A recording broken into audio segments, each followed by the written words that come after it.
যে ইতিহাসটা ওরা জানতো না, এই সেন্ট ভ্যালেন্টাইন্স ইতিহাসটা বলো, ওরা কি জানে? এই যে কত সালে এটা বাংলাদেশে আসছে, ওরা আসলে জানে? কে নিয়ে আসলো? দেখেন ওটা তো বললামই, ওটা আনার পরে জেনা, ব্যভিচার, ফ্রি মিক্সিং, বাণিজ্য সব বেড়ে গেল। এটাকে কেন্দ্র করে কর্পোরেটরা এখন বাণিজ্য করতেছে। শুধুমাত্র এই দিবসে শুনেন, আর এগুলো বলতে চাইনি, আমি বলতে বাধ্য হচ্ছি, শুধুমাত্র এই দিবসে কোটি কোটি টাকার কন্ডম বিক্রি হয়, জানেন? এটা শুধু শুধু কয়েকটা কান্ট্রির পরিসংখ্যান। সারা বিশ্বের পরিসংখ্যান দিলে তো আপনার চোখ কপালে উঠে যাবে। কি হচ্ছে আর কি হচ্ছে না। যেখানে আল্লাহ রাব্বুল আলামিন বলছেন চোখ নিচু করো, কাছেও যেও না, ওটা তো কোরআনে পড়ে থাকলোই, ওটাকে লঙ্ঘন করে জেনা হচ্ছে, ব্যভিচার হচ্ছে, অবৈধ সম্পর্ক হচ্ছে, প্রচুর ধর্ষণ হবে কালকে। আর ধর্ষণ হলে আমি বলবো শুধু ছেলেরা দায়ী না, মেয়েরাও দায়ী আছে। তোমাকে মাহরাম ছাড়া কে বের হইতে বলছে? মাহরাম ছাড়া একটা মেয়ের হজ ফরজ না। মনে করেন আপনার ঘরে একজন মহিলা আছেন যার মাহরাম নাই, তার উপর হজই ফরজ হয় নাই। তো মাহরাম ছাড়া যার হজই ফরজ হয় না, তাকে মাহরাম ছাড়া এভাবে হোটেলে একটা ছেলের সাথে বাইকে যেতে কে বলছে? বলেন। মাহরাম ছাড়া একটা মেয়ের সফর জায়েজ নাই, হজও জায়েজ নাই, হজ করার দরকারই নাই, সে ঘরে থাকবে, ওইটাই তার জন্য বেশি গুরুত্বপূর্ণ, ওটাই হুকুম আল্লাহ পাকের। আর সে মাহরাম ছাড়া এইভাবে এখানে ওখানে ঘুরে বেড়াবে, ছেলের সাথে আড্ডাবাজি করবে, টাঙ্কি মারবে, চটপটি ফুচকা খাবে, এরপর 4-5টা ছেলে মিলে ওকে ধর্ষণ করে দিলে সব ছেলে দোষ ওই ছেলের উপর আসবে? আমার তো মন চায় যে প্রথমে আগে এই মেয়েগুলোকে শায়েস্তা করি। হ্যাঁ, ছেলেগুলোকে তো করবোই, আগে মেয়েগুলোকে করি। শুধুমাত্র ওয়াজ নসিহত করে কাজ হবে না, সবাইকে কঠোর হতে হবে। আপনি আমাকে বলেন তো দেখি, আপনার মেয়ে কোন একটা ছেলের সাথে অবৈধ সম্পর্ক করেছে, আপনি কি এটা মেনে নিবেন? আপনারা যে কেউ হন, এখানে অনেক প্রশাসনের ভাই আছেন আমি জানি, ঊর্ধ্বতন কর্মকর্তাও আছে এখানে আমি জানি, এখানে আমার লেকচার রেকর্ড হচ্ছে এটা আমি জানি। আর আপনি আমাকে বলেন বা আপনার সিনিয়রদেরকে বলান এই কথাগুলো মেসেজ পৌঁছান, তাদের ঘরে যদি তাদের মেয়ে কোনো ছেলের সাথে অবৈধ সম্পর্ক করে তারা কি মেনে নিবে? তাদের মেয়েকে যদি কেউ ধর্ষণ করে তারা কি মেনে নিবে? আপনার ছেলেটা যদি সমকামী হয় আপনি কি মেনে নিবেন? আপনার বাসায় যদি কালকে একটা ছেলে এসে বলে যে আপনার মেয়ে এসে বলে যে বাবা আমি ওকে ভালোবাসি, ওর সাথে বিয়ে করার আগে আমি যৌন সম্পর্ক করে ফেলছি, আপনি কি মেনে নিবেন? আপনি যদি জানতে পারেন কালকে আপনার মেয়ে গর্ভবতী হয়ে গেছে, আপনি কি মেনে নিবেন? আপনি যদি জানেন কালকে আপনার ছেলে আপনাকে এসে বলছে বাবা আমি একটা ছেলেকে নিয়ে আসছি, ও ছেলেটা আসলে বাইরে ছেলে, ভিতরে ভিতরে মেয়ে, তাই আমরা বিয়ে করে ফেলছি, আপনি কি মেনে নেবেন? তো এটা নবী সাল্লাল্লাহু আলাইহি ওয়াসাল্লামের ফিলোসফি ছিল। একজন সাহাবী এসে বলেছিলেন ইয়া রাসূলুল্লাহ আমি ইসলামের সব মানতে প্রস্তুত আছি, খালি আমাকে জিনা করার অনুমতি দেন। নাউযুবিল্লাহ। সাহাবীরা রাগ হয়ে গেছেন, হেই কার সাথে কি কথা বলো, বেয়াদবি করতে। নবী সাল্লাল্লাহু আলাইহি ওয়াসাল্লাম বলেন দাঁড়াও, তাকে ছাড়ো, আমি বুঝাচ্ছি। নবীজি তখন বললেন দেখো তুমি যে প্রস্তাবটা আমাকে দিলা, ইসলামের সব তোমার ভালো লাগে কিন্তু জেনা করতে চাচ্ছ, তো এখন বলো তো দেখি তোমার মায়ের সাথে কেউ যদি এমন করে তুমি কি রাজি হবা? সে বলছে না। তোমার খালার সাথে করলে না, তোমার বোনের সাথে না, তোমার স্ত্রীর সাথে না, তাহলে যেটা তুমি অন্যের ক্ষেত্রে চাচ্ছ না, পছন্দ করো না, সেটা কেন তুমি তোমার ক্ষেত্রে চাচ্ছ?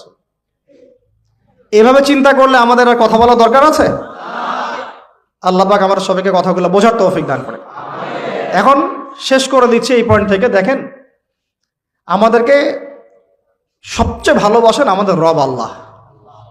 সত্যিকারের ভালোবাসার ডেফিনেশনটা হচ্ছে যে আপনি নিঃস্বার্থভাবে কাউকে ভালোবাসেন। আমাদের আশপাশে যারা আছে, যারা হালাল, ইভেন হালাল, আমার মা, আমার বোন, আমার বাবা, আমার স্ত্রী, আমার ছেলে, আমার মেয়ে, এদেরও যদি কখনো স্বার্থে আঘাত পড়ে দেখবেন সেও আপনার পাশ থেকে সরে যাচ্ছে। এমন হয়নি কখনো? আপনার বন্ধু, আপনার ব্যবসার পার্টনার, আপনার বস, আপনার কলিগ, ওদের স্বার্থে আঘাত হলে ওরাও সরে যাচ্ছে পাশ থেকে, জিগরি দোষ সরে গেল পাশ থেকে, হয় না এমন? ভালোবাসা দুই প্রকার, বলেন কয় প্রকার? আমার সাথে বলেন, এখানে শেষ করে দিব 10টা মিনিট। ভালোবাসা কয় প্রকার? একটা হচ্ছে নিঃস্বার্থ ভালোবাসা। কি স্বার্থ? কোনো স্বার্থ নাই, নিঃস্বার্থভাবে ভালোবাসা। আরেকটা হচ্ছে কোনো না কোনো স্বার্থ জড়িত আছে এমন ভালোবাসা। আপনার স্ত্রীর চাহিদাও যদি আপনি পূরণ করতে ব্যর্থ হন, দেখবেন স্ত্রীর সাথে আপনার গন্ডগোল লেগে যাচ্ছে, যদিও সে হালাল, বৈধ, তাই না? এমন হয় না অনেক সময়? আমি তো অনেকদিন বলেছি, অনেকদিন আগেও বলেছি, 5 বছর 6 বছর আগে, যে মানুষ আসলেই মানুষের অবস্থানকে মূল্যায়ন করে, ভিতর থেকে মানুষকে শুধু মূল্যায়ন করে আল্লাহ রাব্বুল আলামিন। না হলে কি হতো? এই যে এত অন্যায় আমরা করেছি, আল্লাহ পাক কি আমাদেরকে ছেড়ে দিয়েছেন, ফেলে দিয়েছেন, গজবে ধ্বংস করে দিয়েছেন? এই যে আল্লাহ পাক যে আমাদেরকে মহব্বত করেন, ভালোবাসেন, তার প্রমাণ এগুলো। আল্লাহ পাক চান যে আমরা যেন ফিরে আসি। আল্লাহ পাক বলছেন, সারা দুনিয়ার সমান গুনাহও যদি সে করে ফেলে, আসমানের সমানও গুনাহ করে ফেলে, খালি তওবা করে ফিরে আল্লাহকে বলবে, আস্তাগফিরুল্লাহাল্লাযী লা ইলাহা ইল্লা হুয়াল হাইয়ুল কাইয়্যুম ওয়া আতুবু ইলাইহি। আল্লাহ পাক বলছেন, খালেস তওবা করলে গুনাহ তো মাফ করে দিবই, আগের গুনাহগুলোকে নেকি দিয়ে পরিবর্তন করে দিব। এটা ভালোবাসা না? আল্লাহ পাক সৃষ্টি করেছেন আমাদেরকে ভালোবেসে। কোরআন খোলেন, সূরা সাদ পড়েন, সূরা সাদের মধ্যে দেখবেন আল্লাহ বলছেন, খালাকতু বিয়াদি মা মানাআকা আল্লা তাসজুদা খালাকতু বিয়াদাই, মানে তুমি ইবলিস কেন তাকে সিজদা করলা না যাকে আমি নিজ হাতে সৃষ্টি করেছি? এটা মহব্বতের বহিঃপ্রকাশ না? আল্লাহ আমাদেরকে নিজ হাতে সৃষ্টি করেছেন। আল্লাহ পাকের হাত কেমন এটা আমরা ব্যাখ্যা করতে যাব না, এর হাতের অর্থ কি সেটাও ব্যাখ্যা করার, তাওয়িল করার দরকার নাই। কোরআনে আসছে যেভাবে সেভাবে আমরা ঈমান রাখবো, ঠিক আছে ভাই? এখানে আবার অনেকে অনেক তালগোল বাগায় ফেলে এবং বিভ্রান্ত হয়ে যায়, এদিকে যাওয়ার দরকার নাই। এখানে বোঝানো হচ্ছে আল্লাহ রাব্বুল আলামিন আমাদেরকে মহব্বত করে সৃষ্টি করেছে। এই পুরো সৃষ্টি জগৎটাই তো আল্লাহর মহব্বতের বহিঃপ্রকাশ। সবকিছু এত নিপুণভাবে চলতেছে, এটা মহব্বতের বহিঃপ্রকাশ না? আমি আপনাদেরকে নিয়ে যদি কোনোদিন কক্সবাজারের সৈকতে তারা দেখাতে পারতাম, তাহলে আমি বুঝাইতে পারতাম আপনাদেরকে যে এই মহাবিশ্বটা ঠিকই আছে কিভাবে। তারার মধ্যে একটা গাণিতিক ক্যালকুলেশন আছে যেটা সবাই জানে না। যারা একটু অ্যাস্ট্রোনমি নিয়ে পড়াশোনা করেছে তারা জানে। আপনার মানে মাথার বিবেকই উল্টা যাবে যে এত সূক্ষ্মভাবে কিভাবে আল্লাহ রাব্বুল আলামিন এই মহাবিশ্ব সৃষ্টি করলেন। এক চুল এদিক ওদিক হলে পুরো বিশ্ব কায়নাত ধ্বংস হয়ে যাইত। এটা কি আল্লাহ পাকের মহব্বতের বহিঃপ্রকাশ না? আল্লাহ পাক তো বরং বলেছেন পুরো সৃষ্টি পরিবারটাই আল্লাহর আহাল, আল্লাহর পরিবারের অন্তর্ভুক্ত। সুবহানাল্লাহ।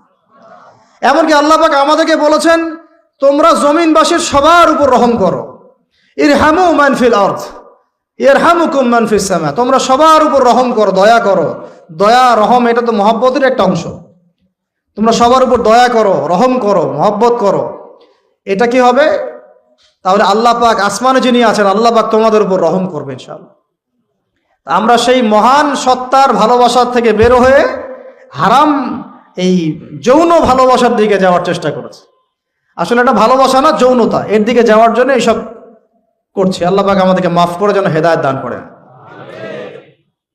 আল্লাহ পাক কত ভালোবাসেন এটা নিয়ে বলতে গেলে আজকে রাত শেষ হবে।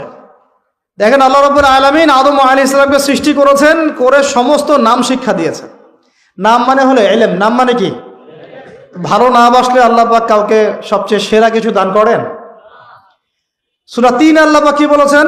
ওয়া তিনি ওয়া যাইতুন, এগুলো শপথ করে, লাকাদ খালাকনাল ইনসানা ফি আহসানি তাকওয়িম, মানুষকে সবচেয়ে শ্রেষ্ঠ কাঠামো আল্লাহ পাক দিয়েছেন, দেন নাই?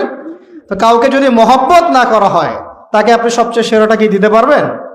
আল্লাহ পাক আমাদেরকে মহব্বত করেন, ভালোবাসেন, এবং আল্লাহ চান আমরাও যেন তাকে মহব্বত করি, তাকে ভালোবাসি। এবং আমরা যদি কাউকে ভালোবাসি আল্লাহর জন্য ভালোবাসবো, কাউকে ঘৃণা করি আল্লাহর জন্য ঘৃণা করব। মহব্বত আল্লাহর জন্য, ঘৃণাও কার জন্য? আল্লাহর জন্য।